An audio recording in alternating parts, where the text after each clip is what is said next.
네, 안녕하세요. 서른일기입니다. 최근 이제 FOMC 이후에 금리 인하로 인한 앞으로 주식시장이 어떻게 될지에 관심사가 참 많이 있습니다. 그 이유는 당연히 금리 인하가 되었을 때 앞으로 투자를 어떻게 이어나가야 할지가 궁금하기 때문에 그렇죠. 당연히 우리는 시기에 맞춰서 포트폴리오를 변경을 하고 금리 인하기에 수혜를 받는 섹터를 포트폴리오에 편성시킴으로써 자산을 더 증식시켜 나갈 수 있을 것 같습니다. 사실 금리 인하를 한다는 것은 경기가 좋지 않다는 징후들이 많이 나타났을 때 과거에는 인하를 하는 징후들이 있었습니다. 보통은 선제적으로 하지 못했고 후행적으로 경기가 급격하게 냉각되면서 나오는 후조치이기도 했죠. 연준은 지난 인플레이션을 잡기 위해서 선제적인 금리 인상을 단행했어야 했지만 일시적인 인플레이션이라는 아니란 생각에 인플레이션을 잡기 위한 급격한 금리 인상을 후행적으로 했다고 하면 FOMC 이후에 페드의 금리 완화 정책에 대한 논의는 보험성으로 시장이 망가지지 않도록 구두 개입을 했을 가능성이 높고 1970년 이후로 보지 못했던 인플레이션이라는 존재는 대응을 하기에 반면에 디플레이션이라는 대응 꽤 잘하면서 적절한 타이밍을 맞추는 것이 인플레이션이 이제 완벽히 잡혔을까 잡히지 않았을까에 대한 데이터가 뚜렷하게 나오고 있기는 하지만 아직 물가는 근원 CPI 기준 4%이고 2%대로 가는 길은 그동안 9.6%에서 내려왔었던 인플레이션에 급락을 했었던 그 기간보다는 빠르게 내려올 것 같지는 않다는 전망이 주전망이기도 합니다. 결론적으로 페드는 과연 선제적인 금리 인하를 먼저 할 수 있을까 생각을 해보게 되고 시장이 망가지는 것을 피하지 못할 것 같다는 것이 저의 생각이에요. 어쨌거나 금리 인하를 할 때쯤에는 분명히 그런데도 불구하고 수혜주들이 있기 마련입니다.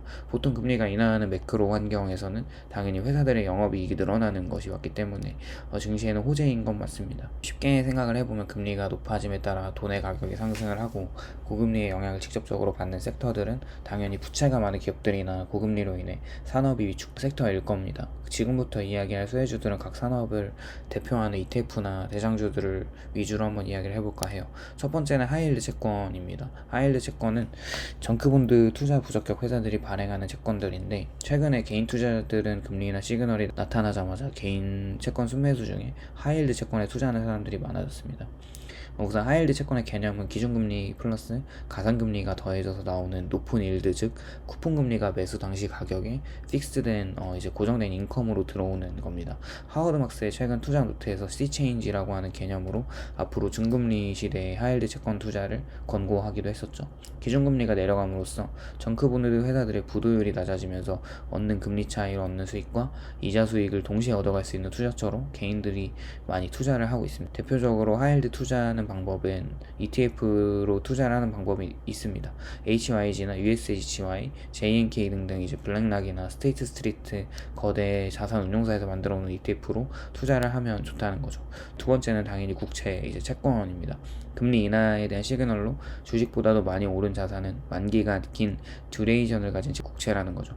이건 너무 많이 아실 것 같은데 당연히 기준금리가 내려감에 따라 긴 듀레이션의 채권들은 보통 미국 10년물 시장금리와 20년물 금리에 연동되어 있는 채권들이 많이 있습니다. 대표적으로는 5에서 7년 정도의 듀레이션을 가진 IF 미국 중기채권 ETF나 20년물을 추종하는 TLT ETF가 있습니다.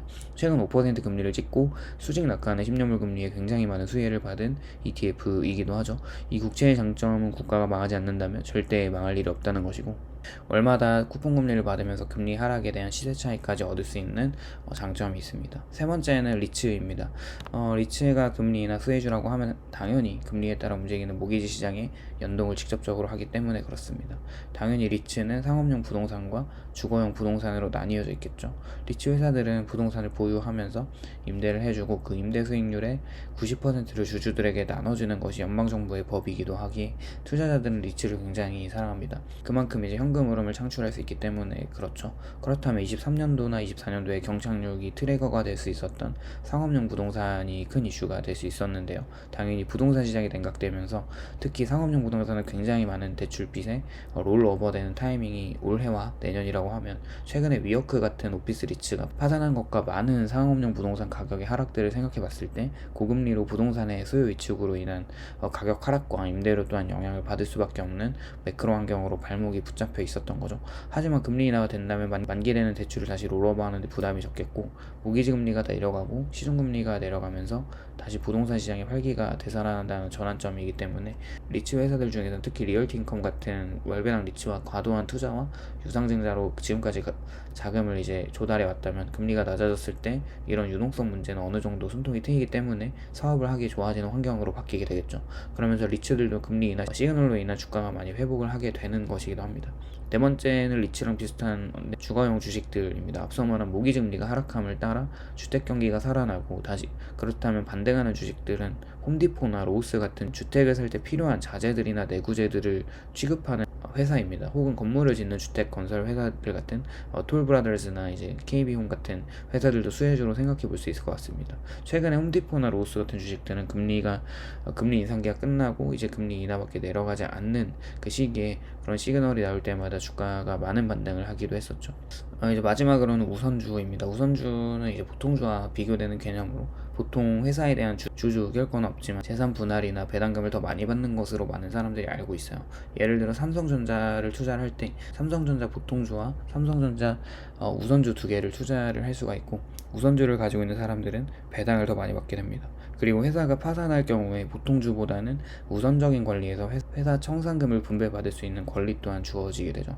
미국에는 이런 우선주들을 모아놓은 ETF가 있고, 대표적으로 FP ETF가 있는데 월배당을 주고 있고 배당률은 무려 6% 정도로 높습니다. 이렇게 5가지에 투자할 수 있는 투자 섹터별로 정리를 해보았고, 첫 번째는 하이힐드 채권 ETF, 그리고 두 번째는 국채, 세 번째는 리츠, 네 번째는 주거용 부동산 관련 주식들, 그리고 마지막으로는 우선주들을 모아놓은 ETF였습니다. 오늘도 영상 봐주셔서 감사드리고요. 도움이 되셨다면 좋아요와 구독을 부탁드립니다. 감사합니다.